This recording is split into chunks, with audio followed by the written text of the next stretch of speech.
बोलिए भारत माता की। थोड़ा सा जोश होना चाहिए, गर्मी है थोड़ी, ये तो पता है, लेकिन दोनों हाथ खड़े करिए और जोर से बोलिए भारत माता की। कृष्ण भक्त मीराबाई की, ब्राह्मणी माता जी की, दधमती माता जी की, तेजाजी महाराज की, बाबा रामदेव की, और आज इस कार्यक्रम में आए सभी हमारे भाई बहनों की। आज के इस कार्यक्रम में जिनके सानिध्य में राजस्थान के अंदर हमारे दो वो महापुरुष जिन्होंने राजस्थान की संस्कृति, राजस्थान की शक्ति और भक्ति की धरती को एक दिशा देने का काम किया, ऐसे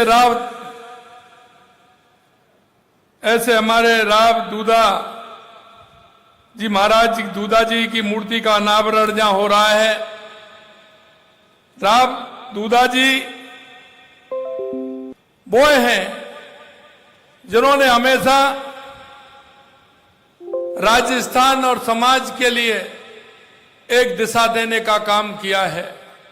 आज ऐसे पुण्य कार्य के अवसर पर, क्योंकि आप जानते हैं कि माननीय हमारे रक्षा मंत्री जी, मैं पिछले 4-5 दिन से मैं देख रहा हूं कि लगातार उनके कार्यक्रम पूरे देश भर में कार्यक्रम चल रहे हैं, और अभी भी वो जोधपुर से आंध्र प्रदेश जाने वाले हैं, लेकिन वो समय निकाल करके इस पुण्य कार्य के लिए आए हैं। एक बार आप जोरदार तालियों से माननीय हमारे रक्षा मंत्री जी का स्वागत और अभिनंदन करिए। मित्रों, आप नाम से ही देख सकते हैं माननीय हमारे रक्षा मंत्री जी का राजस्थान से कितना बड़ा लगाव रहा है। हमेशा एक भी स्थान ऐसा नहीं है, राजस्थान के अंदर एक भी जिला नहीं है तो राजनीति के इतने लंबे समय पर कहीं ना कहीं उनकी उपस्थिति नहीं रही हो। सभी जगह राजस्थान में वो अपना प्रवास करते हैं और आज इस मौके पर आए हैं। मैं उनका राजस्थान की 8 करोड़ जनता की तरफ से हार्दिक स्वागत और अभिनंदन आपका करता हूं। आज के इस कार्यक्रम में माननीय महाराजधिराज जोधपुर मारवाड़, जिनका स्वभाव आप सभी जानते हैं, उनका सानिध्य मिलता है, आप जानते हैं। और जब भी आपके यहां जाते हैं और जब महाराज गज सिंह जी मिलते हैं तो मन प्रसन्न हो जाता है। उनके अंदर जितना आदर भाव और राजस्थान की जो संस्कृति है वो कूट कूट के उनके अंदर है। हमेशा सभी का सम्मान करने वाले महाराजाधिराज जोधपुर महाराज श्री गज सिंह जी हमारे बीच में, हमारे आपने सुना केंद्रीय कला एवं संस्कृति पर्यटन मंत्री, जो राजस्थान के लिए लगातार काम करते रहते हैं, ऐसे सम्मानीय गजेंद्र सिंह जी, मेरे कैबिनेट में मेरे साथी मंत्री भाई कन्हैयालाल चौधरी जी, आपकी अपनी हमारी नागौर की बेटी कैबिनेट में मेरी साथी बहन श्रीमती मंजू माघवाड़ जी, हमारे पूर्व राज्यपाल सम्मानीय बीपी सिंह जी, माननीय अध्यक्ष राजस्थान धरोहर प्राधिकरण राजस्थान सरकार ओंकार सिंह जी लाखावत साहब, हमारे किसान आयोग के अध्यक्ष CR चौधरी साहब, हमारे मेड़ता के विधायक लक्ष्मण कलरू जी, हमारे पार्टी के वरिष्ठ नेता बाली के विधायक पूर्व मंत्री भाई पुष्पेंद्र सिंह जी राणावत साहब, हमारे पूर्व सांसद गोपाल सिंह जी हिड़वा साहब, पूर्व विधायक मान सिंह जी किंसरिया साहब, माननीय पूर्व विधायक डेगाना रिक्सपाल मिर्दा जी, हमारे सभी महामंत्री भाई श्रवण बगड़ी जी, हमारे जितेंद्र जोधा जी, माननीय समिति के उपाध्यक्ष अभय सिंह जी, महेश पाल सिंह जी, भमर सिंह जी, प्रताप सिंह जी, स्वामी राणानंद सरस्वती जी और मंच पर विराजमान सभी हमारे अतिथिगण और इस क्षेत्र से आए मेरे सभी पूजा योग बुजुर्गों, नौजवान दोस्तों और मेरी माता बहनों, सबसे पहले तो मैं आप सभी का वंदन करता हूं, अभिनंदन करता हूं, आप सभी को मैं प्रणाम करता हूं। मेरे भाइयों, मैं पुनः सबसे पहले माननीय रक्षा मंत्री राजनाथ सिंह जी का राजस्थान की इस वीर भूमि पर स्वागत और अभिनंदन करता हूं, क्योंकि आप जिस काम को हाथ में लेते हैं, आप पर कृपा है ईश्वर की, वो काम पूरा होता है। आज आपका राजस्थान को सानिध्य मिला है। हमारे दो राव दूधा जी और हमारे श्रद्धेय पूर्व उपराष्ट्रपति और पूर्व मुख्यमंत्री भैरव सिंह शेखावत जी की मूर्ति का भी अनावरण आप करने वाले हैं। निश्चित रूप से हम सभी राजस्थान की 8 करोड़ जनता के लिए आपका ये सानिध्य हमारे लिए बहुत ही शक्ति प्रदान करेगा और एकदम ऊर्जा देने का काम करेगा। हमारे लिए अत्यंत हर्ष का विषय है कि आज आप हमारे बीच पधारे हैं और मैं कहना चाहता हूं, देश के यशस्वी प्रधानमंत्री नरेंद्र मोदी जी के नेतृत्व में और आपके मार्गदर्शन में भारतीय सेनाओं का आधुनिकीकरण हुआ है और आत्मनिर्भर भारत के संकल्प के रक्षा क्षेत्र को नई गति मिल रही है।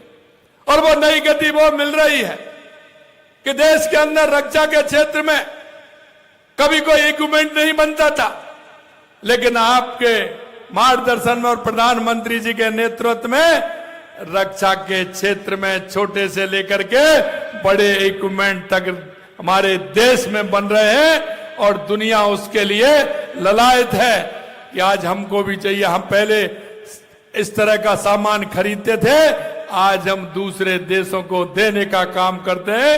ये आपके मार्गदर्शन में हो रहा है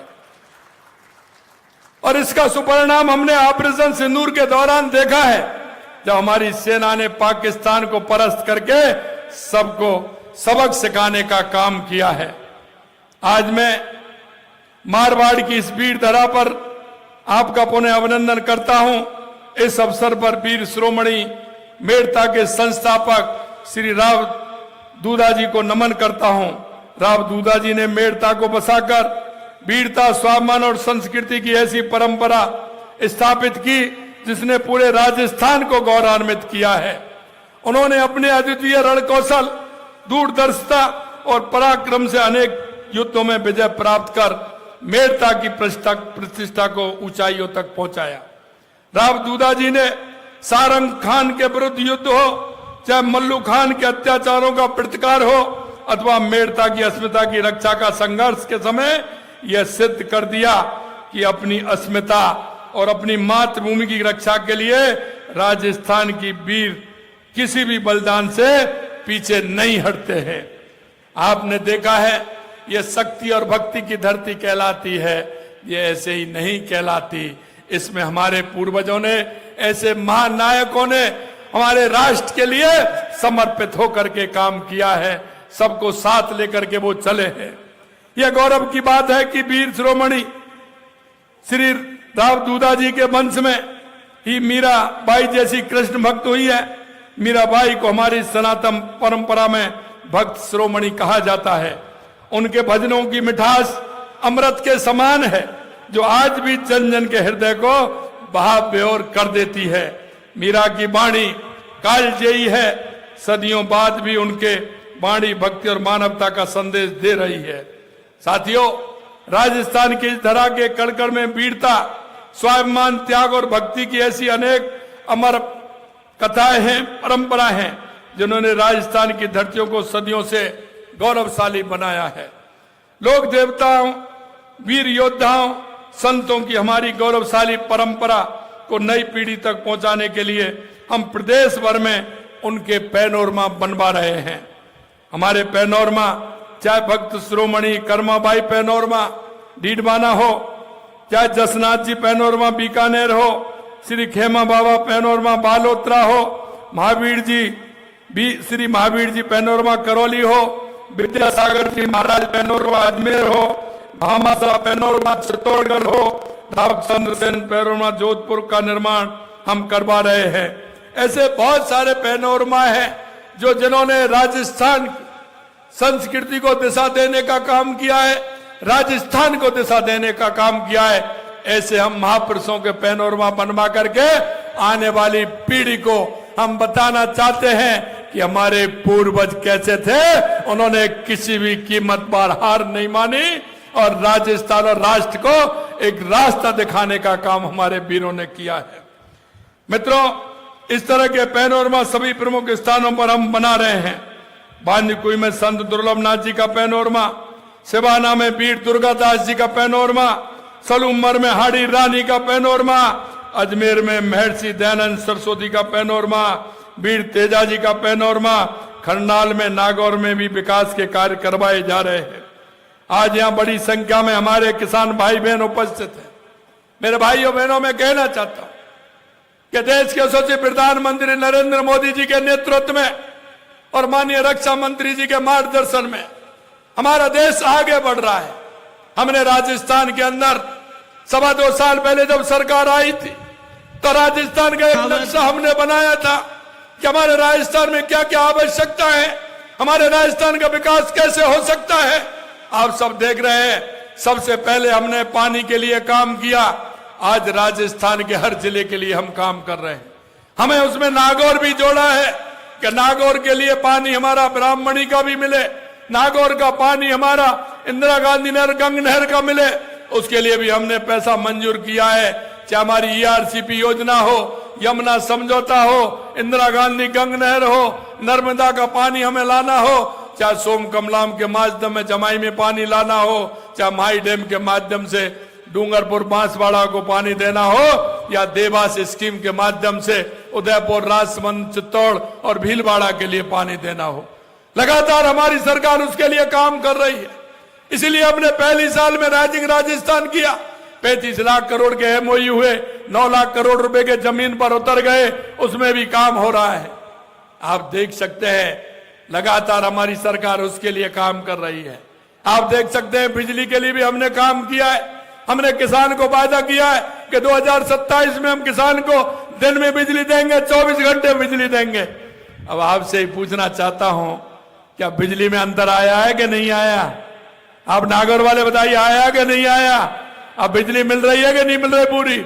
मैं आपसे यही कहना चाहता हूं, ये तो 26 है और वादा हमने 27 के लिए किया था। लेकिन हमारे जो मार्गदर्शक है देश के यशस्वी प्रधानमंत्री नरेंद्र मोदी जी के नेतृत्व में, क्योंकि हम जो कहती है हमारी सरकार वो करती है और वो हो रहा है। और आज जो हमारा एक ग्राम विकास यात्रा चल रही है, इसके लिए हम चाहते हैं कि हमारा किसान कैसे आगे बढ़े, हमारे किसान का भला कैसे हो, हमारे किसान की पैदावार जो हो रही है उसको प्रोसेसिंग यूनिट कैसे लगाएं, कोल्ड चेन से हम कैसे जोड़ें, हमारे युवा को रोजगार वहीं कैसे मिल सकता है। इसके लिए हमारा ग्राम विकास रथ चल रहे हैं, उसमें आपके सुझाव भी आ रहे हैं। उसके साथ साथ हम एग्रीकल्चर की प्रोसेसिंग यूनिट लगा करके वहां आगे उसको कैसे बढ़ाएं, कहां मंडी की आवश्यकता है उसको कैसे करें। 23, 24, 25 को ग्लोबल राजस्थान एग्रीटेक मीट हो रहा है। मैं आपसे कहना चाहता हूं मेरे भाइयों बहनों, हमें उसमें भी आगे बढ़ना है और आगे बढ़ते हुए हमारे राजस्थान को आगे बढ़ाना है। खेती को लाभकारी हम कैसे बना सकते हैं, तकनीकी आधार पर हम कैसे कर सकते हैं, भविष्य की जरूरतों के अनुरूप हम कैसे काम कर सकते हैं, इसी उद्देश्य को लेकर के हम चल रहे हैं। आधुनिक तकनीकी नवाचार, कृषि प्रसंस्करण, नए बाजारों से जुड़ करके हम किसान को कैसे मजबूत कर सकते हैं। क्योंकि हम कहते हैं कि हमारे 4 जातियां हैं, किसान, मजदूर, युवा, महिला। अगर इनका उत्थान होगा तो हमारे देश का उत्थान होगा, हमारे प्रदेश का उत्थान होगा। इस ऐतिहासिक आयोजन में प्रदेश के हजारों किसान और पशुपालक उसमें भाग लेंगे। कृषि विशेषज्ञ, वैज्ञानिक, तकनीकी जानकार, कृषि पंजीकरण उद्योगपति सभी उसमें आने वाले हैं। हम चाहते हैं कि हमारे हर किसान का भला हो, हमारी माता बहनें भी आगे बढ़ें, इसके लिए लगातार हमारी सरकार नवाचार करते हुए हम काम कर रहे हैं और हमारे विकास रथ लगातार चल रहे हैं। अंत में मैं आपसे इतना कहना चाहता हूं, हमारी केंद्र और राज्य सरकार की योजना है, उनका आपको लाभ लेना है। आप इस प्रदेश के देश के नागरिक होने के नाते आप सभी का कर्तव्य बनता है, क्योंकि बहुत सारी योजना हमारी केंद्र और राज्य सरकार की है, उनका लाभ जन जन तक कैसे पहुंचे, उनका लाभ किसान, मजदूर, महिला, युवा तक कैसे पहुंचे, इसके लिए हम काम करते हैं। आपने देखा युवाओं के लिए लगातार हम काम कर रहे हैं। हमने 4 लाख नौकरियों के लिए कहा था, 1.25 लाख नियुक्ति पत्र हमने दे दिए, 1,35,000 प्रक्रियाधीन है और 1.25 लाख का हमने कैलेंडर निकाल दिया। हम युवाओं से कहना चाहते हैं, पढ़िए और आराम से पेपर दीजिए, आपको किसी भी प्रकार की परेशानी नहीं होगी। हम ये भी कहना चाहते हैं युवाओं से कि वो निजी क्षेत्र में भी काम करें। हमने युवा नीति बनाई है, उसमें भी युवाओं को हम रोजगार के अवसर दिए हैं और उसमें हमने कहा है कि हम 50 लाख से लेकर के 1 करोड़ तक का बिना ब्याज का आपको लोन भी देंगे, जिससे आप अपना काम भी खोल सकेंगे। आज के इस कार्यक्रम में राव दूधाजी विपरीत परिस्थितियों में भी साहस और स्वाभिमान और कर्तव्य के मार्ग पर डटे रहे। वीर शिरोमणि श्री राव दूधाजी की यह प्रतिमा आने वाली पीढ़ियों को सदैव ये प्रेरणा देती रहेगी कि यह मूर्ति उस अजय शौर्य, मातृभूमि प्रेम और त्याग का प्रतीक है। हम सभी का दायित्व है कि राव दूधाजी जैसे वीरों और संतों, महापुरुषों के इस महान विरासत को नई पीढ़ी तक पहुंचाने का काम करें। उनमें राष्ट्र प्रेम, संस्कृति, सेवा के संस्कार विकसित करें, जिससे आने वाली पीढ़ी को लगे कि मैं शक्ति और भक्ति की भूमि हूं, मैं उस राष्ट्रवादी देश के अंदर हूं जहां राष्ट्र को प्रथम मानने वाले लोग हैं। मेरे भाइयों बहनों, आप इतनी बड़े संख्या में इस कार्यक्रम में आए हैं, आपने हम सभी का मान और सम्मान किया है। मैं दिल की गहराइयों से आप सभी का अभिनंदन करता हूं, वंदन करता हूं, आप सभी को धन्यवाद देता हूं कि इस गर्मी में इतनी बड़ी संख्या में आप आए हैं। आप सभी को बहुत बहुत धन्यवाद। जय हिंद, जय भारत, जय राजस्थान। जोरदार तालियां।